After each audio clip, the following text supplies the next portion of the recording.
Hey everyone. So, your friendly neighborhood Spider-Man just had its season 1 finale, and honestly, it's probably one of my favorite Spider-Man shows ever, right behind Spectacular and the 90s show. I loved the characters, how fleshed out their backstories were, the fight choreography was stellar, and a standout moment for me was when Spider Man asks the pizza shop owner to go easy on the person who was robbing them just because she was down on her luck. That's like the most Spider Man thing I've seen in a long time. With the show being renewed for season 3 and season 2 already being well into production, I figured I'd make a video just talking about stuff I want to see in the future. All right, let's get started. The first and honestly one of the most important things for me is for this show not to fall into a certain pattern. Okay, I'm going to describe the show in its bare details and you see if it sounds familiar. Okay? All right, so a young, impressionable hero with a heart of gold that holds the guilt of a family tragedy and a love for science is gifted extraordinary powers by an unknown force, and he is recruited by a brilliant scientist, someone that the hero looks up to and is the CEO of the company who was responsible for giving the hero their powers. The CEO gives the hero a special super suit and is in their ear helping them fight crime while also secretly using the hero for their own personal gain. The hero has a cast of side characters who sometimes also help with him being a superhero and over time develop powers of their own. Also, the hero's origin involves time travel, and their father is locked up in prison for a crime they probably didn't commit. Sound familiar? It's good, because I just described CW's The Flash. You know, it's actually crazy. Do you guys remember back when there was like that CW Spider-Man edits where like it was the Flash cast, but like instead of the Flash, it was Spider-Man? We've basically kind of come full circle.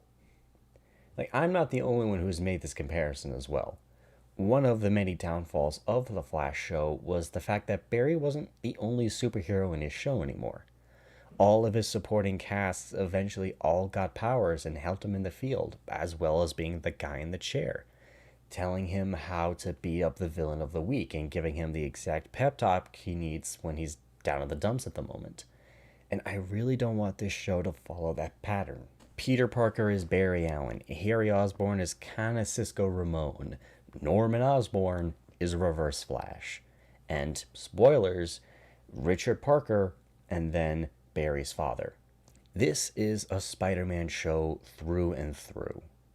And Peter should really be the only main superhero and kind of the main focus. That's not to say that the side characters can't have their developments, and that's honestly one of the best parts of this show. But just, they don't need superpowers, you know? But if it's going the way that it is, it's going to slowly end up to be like the later half of The Flash.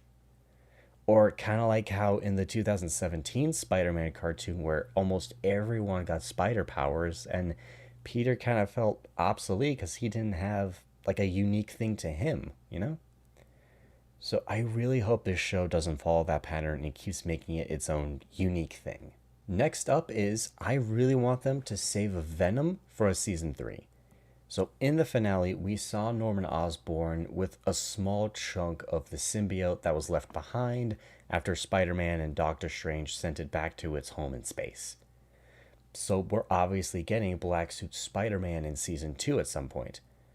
I don't know if the story arc will last the whole season, but if they're gonna follow the same 10 episode format that the show has in season 1, I think it'd be really cool if he had the black suit for the majority of the season. Because the longest Peter's had the black suit was like 2 or 3 episodes max. Like, it's never really been like a season long story arc. And like that slow descent Peter has until just losing his cool, especially with how season 1 ended. Like, Peter was about to kill Scorpion if Lonnie didn't intervene. Imagine that, but with the symbiote on top of it. But if it doesn't last the entire season, that and building up Eddie Brock is just gonna feel kinda forced. It's not gonna be as fleshed out as it could have been if it lasted the entire season.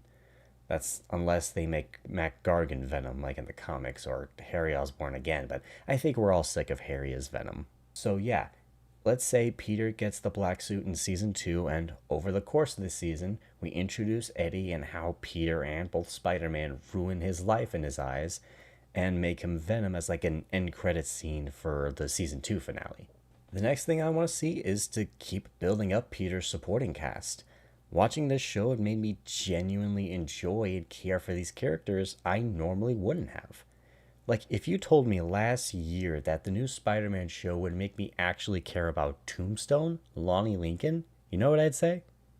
Who are you and how did you get into my house? But in all seriousness, Lonnie's fall from grace just had me going, don't do it, man. And that's how the writers know they've got you hooked on this character. So if they keep doing that for Peter's supporting cast, both new and old, I would love to see it.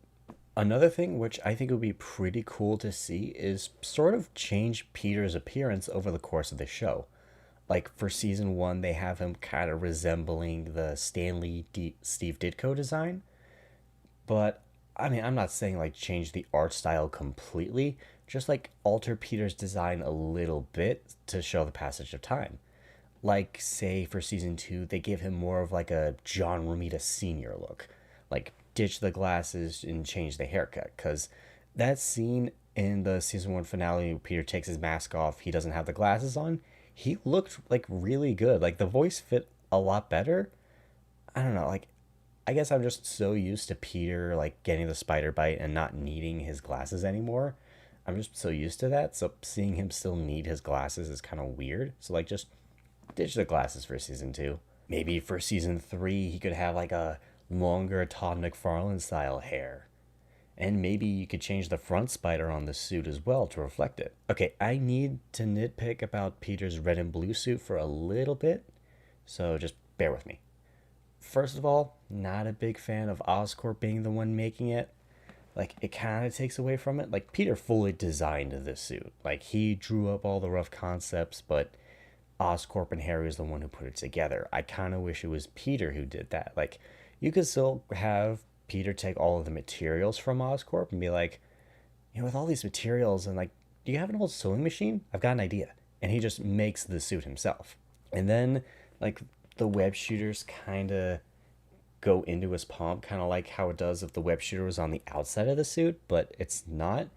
It feels kind of weird. And the front logo, I'm sorry, I just don't vibe with it because it's the back spider, but on the front, you know? I've tried, you know, getting used to it, but no matter how many times I look at the suit, it just it throws me off. Like it's like if you had a Superman show and for the front S, they use the golden S that's on the back of his cape. So yeah, for season 2, I like Peter to just ditch his glasses and maybe change the hairstyle and the front spider. Just a slight design change to show the passage of time and his growth. And after that, if you remember correctly, in the first episode, the spider that bit Peter, it got away. It wasn't killed. So it's still out there to bite someone else. And in the comics, there was someone else who was bitten by that spider, and that is Cindy Moon, aka Silk. Now, for some reason, Silk hasn't gotten a lot of mainstream attention recently. I hope that changes for the better. For those of you who don't know, Cindy Moon was one of Peter's classmates who was also bitten by the same radioactive spider that gave him his powers. Although she was locked away in a vault to hide her from Morlun the Immortal, who's basically like a multidimensional energy sapping vampire. It's a whole thing. But to put it simply, she has the basic Spider Man powers, but she has organic webbing that comes out of her fingertips, not out of her wrist. And Peter and her have this sort of like pheromone connection, but like when it was introduced, it was mostly sexual. But they have strayed far away from that and hasn't really been touched on in recent years. Cindy Moon was also recently introduced at the end of Marvel Spider-Man 2, being set up as like Miles Morales' soon-to-be step-sibling. So that's actually an interesting dynamic that I really want to see. She was also going to have a live-action show on Amazon, but that unfortunately fell through. But having her in this show would be a great way to introduce the character to modern audiences. Why wasn't she in the 2017 show? Like, I don't know. I feel like that would have been the perfect time to bring her in as well. Oh well. So in this show, instead of her being locked up in a cell, maybe after what happened at Midtown, her parents became super controlling and overprotective, homeschooling her, monitoring her every move. And Cindy wants to feel that freedom she used to have.